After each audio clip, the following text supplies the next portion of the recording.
Hello, everyone. This is a video for everyone who scheduled their conferences using appointment slots.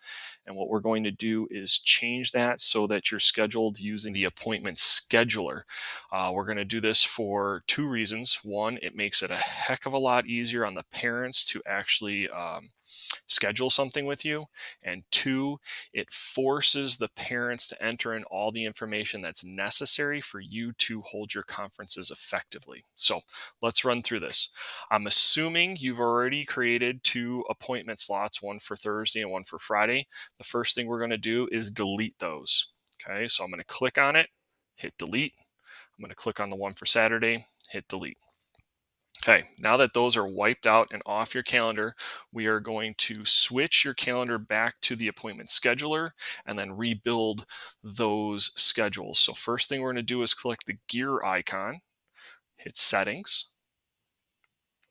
We're going to scroll all the way to the bottom in the general tab, and we are going to re-click this box. We're going to create appointment schedules instead of appointment slots. So make sure that that is selected. Then we can back out of this and go back to your calendar. So we're going to click up here. Okay, so now once we're in our calendar, we can go back to hit create. This should now say appointment schedule instead of appointment slots. If it doesn't, then go back into the settings and make sure that checkbox is checked at the very bottom of the general tab. So appointment schedule, it's going to bring up a little wizard here. In the wizard, you have to title your appointment. So I'm going to title it as parent teacher conference. Okay. I am going to change my appointment duration to be 15 minutes in length. The availability right now stays general availability and has kind of a Monday through Friday deal. We don't want that, obviously. We're going to say does not repeat. We're going to change the dates so that it reflects where we want it to be in the calendar. So I'm going to click here on the date and I'm going to select November 3rd for Thursday.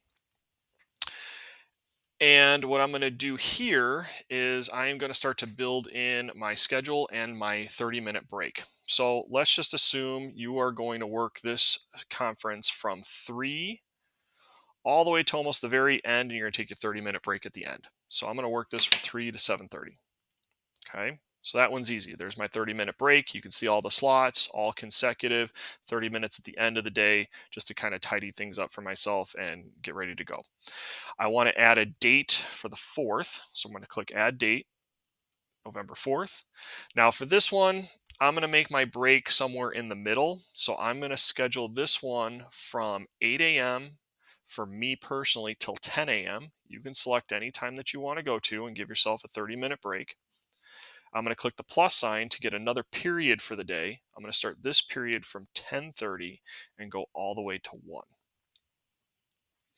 And so now you can see that I've built in my 30-minute break. From 8 to 10, I'm conferencing. From 10:30 to 1, I'm conferencing. My 30-minute break is from 10:30 to or 1, 10 to 10:30. We're going to make sure we're still on Central Time, my scheduling window. I'm going to change this down here to be 24 hours. That way, no one can book an appointment with me the day of. That gives me an opportunity to set up my Google Meet links and things of that nature, make any emails I need to make last minute. And I can always kind of schedule a parent in there if I need to, but it doesn't allow the parent to schedule anything in there. No buffer time for any of this. You can change the color to anything you'd like. I'll keep mine blue. The second thing we want to talk about and work on is the description. So for me, I'm going to write in that these are conferences with Mr. Berskevich. Type in computer science, room 229. I would definitely suggest that you title in at least the classes you're going to hold conference with and the room number you're going to hold conferences in, because that's the information the parent will see when they schedule, and it'll also be emailed to them appropriately.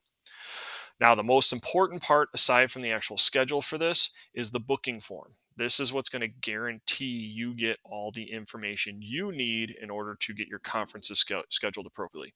The first name, last name, and email address are hardwired. You can't touch those. Those they have to get entered. That's going to be the parent's first name, last name, and their email address. What I want out of them as well is I want to know the student's name, because sometimes that differs than the parent's name. So I'm going to go student first and last name. And I'm going to make this a required field. They have to fill it out in order to submit the form appropriately. So there we go. I'm going to add one more item. I'm going to ask if they want an in-person or a virtual conference. In person or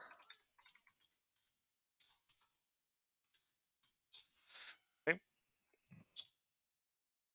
And we're going to require that as well. Add the item. And that's it. Okay. Outside of that, I might change my reminders to be from a day before to maybe something like 12 hours before.